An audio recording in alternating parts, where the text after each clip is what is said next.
Hi, and welcome to Chapter 2, Objective 2, and we're going to take a look at assumptions and some of the models that we're going to be using in the class. So let me go ahead and share my screen with you. And in this particular objective, what we're going to accomplish is take a look at some of the assumptions and models that we're going to be using. And one of the roles as a scientist, and that's really the function that we're playing in this course, is as a scientist. Let's see if I can do that. We use a lot of assumptions. What I like to tell students is that you probably didn't start reading your first book as War and Peace. It was probably Dick and Jane or something like that. And really, before you could read that, you had to learn the alphabet. And so we're learning the alphabet of economics. So what we're going to do is to make some assumptions. Right now, we're going to be living in textbook land. And textbook land, all of the graphs are straight. And we don't worry too much about extraneous variables and some of the things that we actually do when we study economics as a real life art. So our assumptions, it's an art in scientific thinking. Okay, we have to decide which assumptions to make. And what I will try to do throughout the course is to clarify the assumptions which are being made, and then to talk about how those assumptions are violated in reality. Okay, so as we talk about things that are happening in the world, we want to underscore some of those assumptions.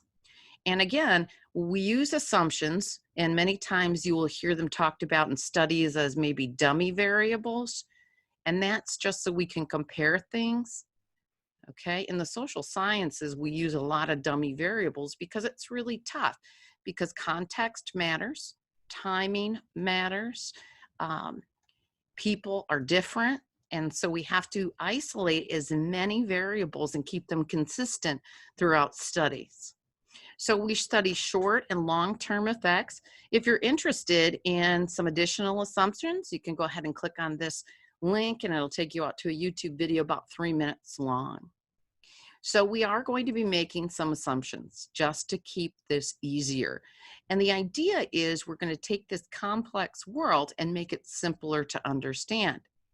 Now, regardless, these the ABCs that you learned in order to learn how to read don't change as you learn how to read. So in these models and these 10 principles that we've already presented in chapter 1, we're going to be using some diagrams and equations. And again, they're going to be very simplistic. Okay.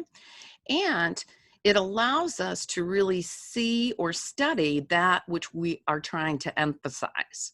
Okay, again, I will try to clarify any assumptions that are being put forth in the models that we look at in chapter 2. And then as we look at additional models, we will talk about some of the assumptions. Again, it's a simplification of reality. And many times I say, welcome to textbook land, because things are very different in textbook land where you're studying versus what they really look like in the real world.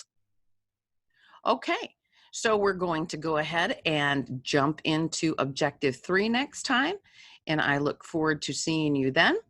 So thank you for your time, attention, and I will see you back, Chapter 2, Objective 3. Thank you.